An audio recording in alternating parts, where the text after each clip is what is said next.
तो प्यारे मित्रों, एक बार फिर से आप सभी का स्वागत है हमारे चैनल पे। जैसा कि आप सभी जानते हैं, आज विनोद बिहारी महतो जी का जयंती है। और इसमें हम लोग पिछले वीडियो में दो और भी आया था, जैसे कि हम लोग अविनाश सर से बात किए, विनोद सर से बात किए। उन्होंने बहुत कुछ विनोद बाबू के बारे में बताया। तो हमारे सामने अभी अविनाश मौर्य जी हैं, अविनाश सर, और इनसे मेरा प्रश्न रहेगा विनोद बाबू के जीवन में राजनीतिक क्षेत्र में उन्होंने क्या किया, हमारे झारखंड के लिए उन्होंने क्या किया, किस प्रकार से वो एक आम सरल सा जीवन जीते जीते राजनीतिक में किस प्रकार से वो रुचि लेने लगे और उतर गए। इन पे आप थोड़ा बताइए सर। धन्यवाद मित्र। विनोद बिहारी महतो, जैसे कि हम लोग जानते हैं कि वो एक वकील थे। वकील के साथ साथ वो राजनेता भी थे। उनके अंदर वो ऐसा गुण था।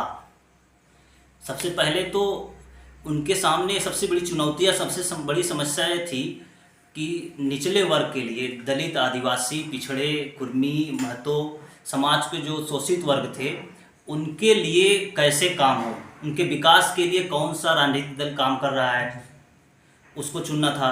तो उस समय कांग्रेस सबसे बड़ी पार्टी थी, उसके दूसरे तरफ जनसंघ राजनीतिक दल था।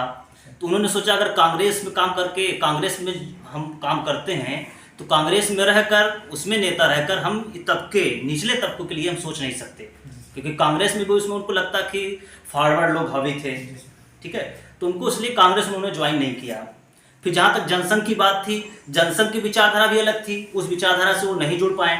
उनको लगा, तो इसलिए उन्होंने कम्युनिस्ट पार्टी से उनका लगाव बहुत ज़्यादा था। इसलिए उन्होंने 25 साल तक लगभग कम्युनिस्ट पार्टी ऑफ इंडिया के सदस्य भी रहे, कम्युनिस्ट पार्टी ऑफ इंडिया। तो उनके सामाजिक, जैसे आपने सुन लिया कि समाज सेवक भी थे।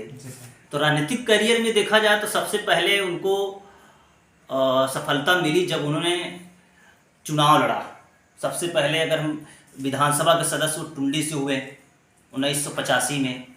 फिर एक सफलता मिलती है उनको 5 साल बाद सिधरी विधानसभा के भी सदस्य रहे हैं वो।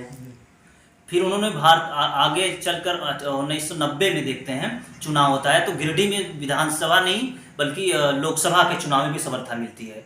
तो संसद के भी वो सदस्य रहे हैं। इस प्रकार उनके करियर में सफलता तो मिली, लेकिन उनको काम करना था निचले तबके के लिए।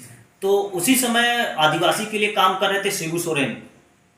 तो उन्होंने उसके साथ उन्होंने मिलकर सोचा दोनों की जोड़ी अच्छा रहेगी। दोनों ने मिलकर, दोनों निचले तबके के लिए थे, उनकी सोच भी ऐसे थी। तो 1972 में लगभग शिबू सोरेन से उनकी मुलाकात हुई और झारखंड मुक्ति मोर्चा की स्थापना हो गई।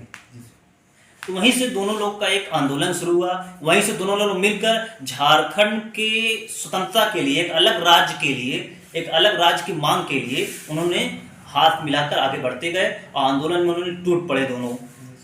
और तभी से झारखंड मुक्ति मोर्चा का आंदोलन बन गया। और उनकी मांगे संघर्ष के बाद 2000 में झारखंड राज्य का गठन हुआ। तो यही विचार था, इसलिए हम उनके राजनीतिक करियर को देखें, राजनीतिक विचार को, दर्शन को देखें तो बहुत ही मतलब समाज के लिए लाभदायक रहा है, निचले तबके के लिए बेसिकली। और उनके योगदान को हम भूल नहीं सकते हैं। इस प्रकार उनकी एक राजनीतिक व्यवस्था, राजनीतिक विचार हमारे सामने खुलकर आती है। बस यही मैं अपना विचार उनका देना चाहता हूँ।